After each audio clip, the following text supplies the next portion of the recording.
Здравейте, скъпи риби и тези, които имате луна или асцендент в риби, и на всички случайно преминаващи, с които картите са решили да си поговорят. Избягаха няколко. Добре, доброволци. Така, много хубави карти. Това са умереността, десятка чаши и магиосника. Това са карти, които може да имат отношение, примерно, към ситуация, която в момента може да ви е трудно да сте минали през трудна ситуация и да сте се справили блестящо. Това е много хубава комбинация, ако примерно търсите признание за уменията си, ще получите такова. Поздравления, осъществени планове, много хубави карти в тази комбинация и примерно ако става въпрос за някакви търговски взаимоотношения, за някакви умения, които искате примерно да придобиете като учене, също така много хубава комбинация изпадна. Така, значи първата карта това сте вие.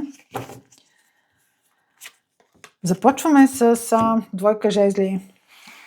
Двойка жезли е карта, която има отношение към дилема, в която може да се намирате. Дали, примерно, да започнете някаква дейност, която може да ви е непозната, но вие да имате силното желание да я започнете. Може да в момента да се намирате на кръстопът. Да останете ли, да тръгнете ли, няма значение дали става въпрос за преместване или става въпрос за смяна на работа. Трябвате ли да сте с един човек, не трябва ли да сте с даден човек. Да видим какво е породило тази дилема.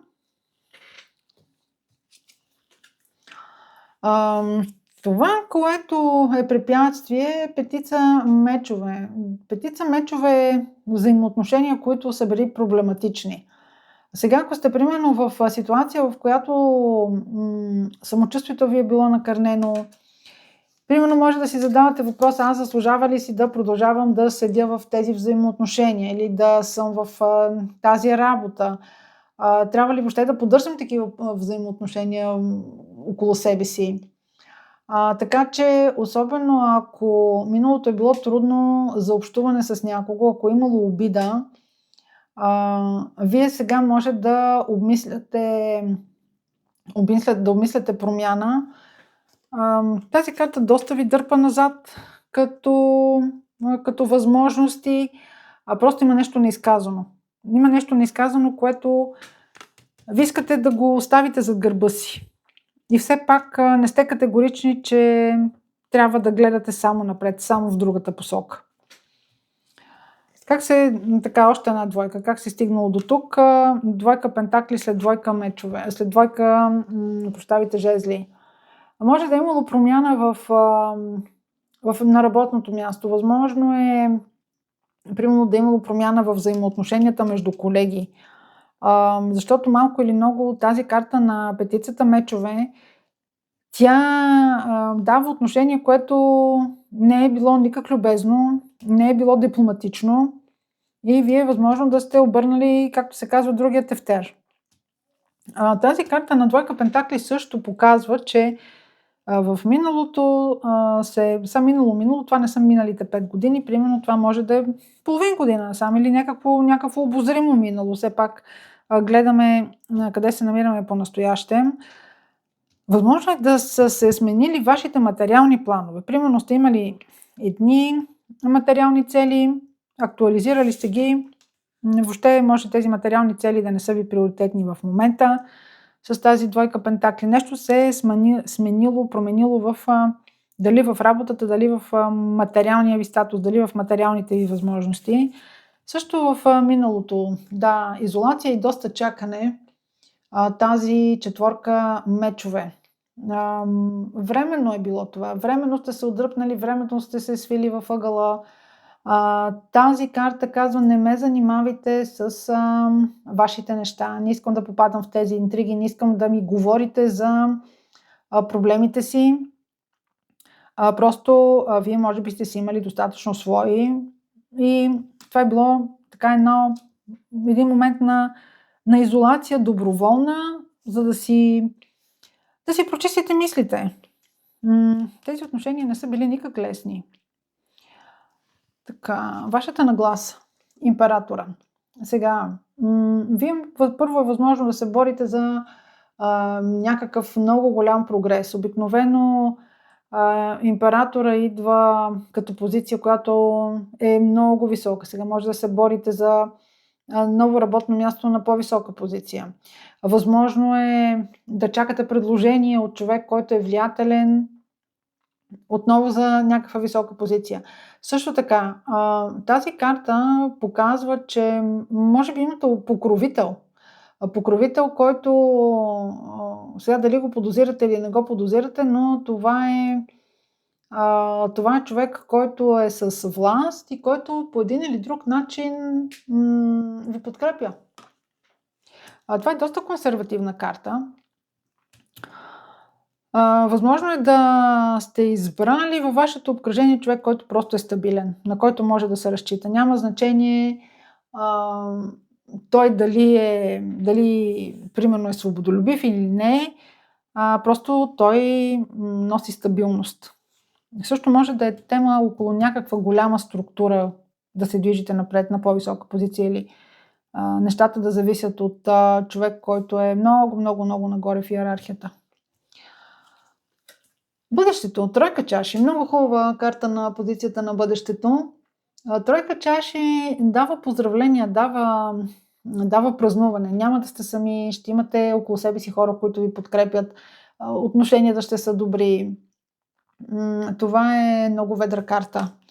Ще бъдете в бъдеще на мястото и с хората, с които се чувствате добре. Вашата карта. Вие сте на нов път. Паш жезли. Днеска доста се пада паш жезли. Повечето пъти се падаше като контролна карта. Но паш жезли, вие започвате нещо от начало. Отправите се в нова посока в живота си. Може да се пробвате да правите дори нещо, което досега не сте правили. Ново е за вас. Но пък вие сте изключително изкушени да погледнете в друга посока. Какви са обстоятелствата? Обесения. Да, може да имате усещането, че по-настоящем сте жертва. Нанесена ви е болка, която не можете да преглътнете. Възможно е също така да чакате прекалено дълго време. Примерно чакате за повишение, чакате, това не се случва и в един момент вие казвате, не трябва ли пък да разгледам план Б? Не трябва ли да разгледам някакво друго предложение? Но обесеният също има отношение към интригите.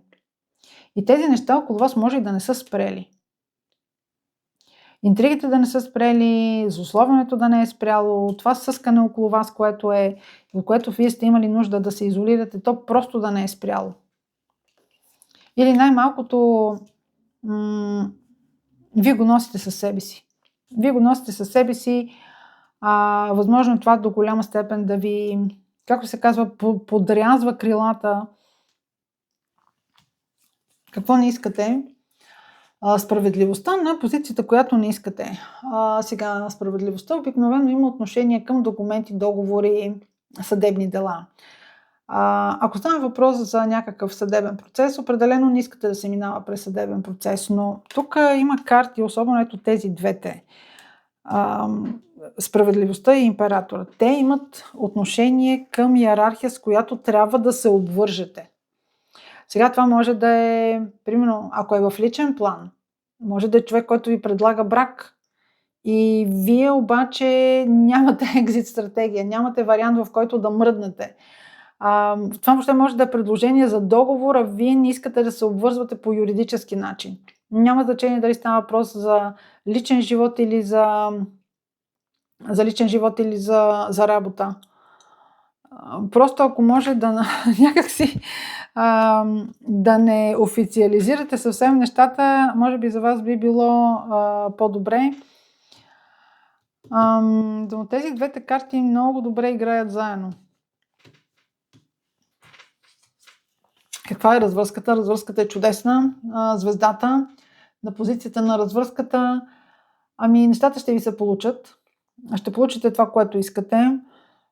Ще бъдете там, където искате. Звездата е много хубава карта, ако става въпрос за популярност, ако имате своя аудитория, ако имате някаква мрежа, през която работите. Въобще това е едно сбъдване на желанията, на начина, по който вие сте си го замислили. Ако е ново начинание, ако е подобна тема, тя ще ви се получи. Новото начинание ще ви се получи, инициативата ще ви се получи.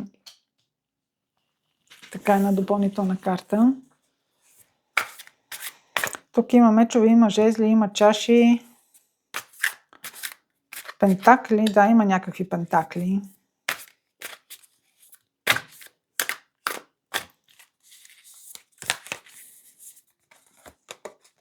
Десятка чаши, скъпи риби. Просто по-високо от това не може.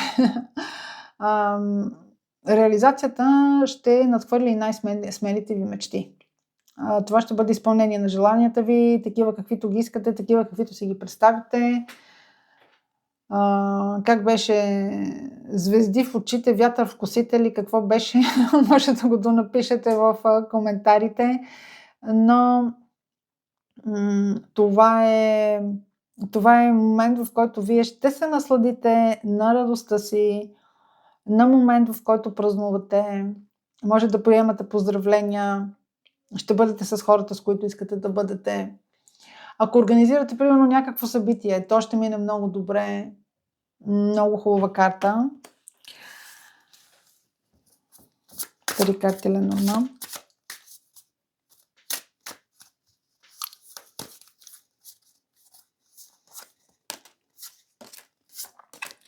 Облаци, куче, жена. Сега облаците не са нещо, кой знае какъв проблем. Може да имате съмнения. Значи, да, след този обесен наистина си имате своите съмнения. Но кучето и жената дават подкрепа. Това означава, че не сте сами. Ако търсите, примерно, съдружник в нещо, ще го намерите. Това е опора от приятел. Това е компания, в която се чувствате добре. Хора, които ще ви разберат. Много хубава комбинация. Сега дали тревогите ще ви се оправдаят? Просто тревогите са си там. Те са за предпазливост. Но е възможно да получавате подкрепа. Сега тук се падна жена, много възможно е да е жена, която е на ваша страна. С което ви благодаря за вниманието, скъпи риби. Желая ви успешно новолуние и до следващия път.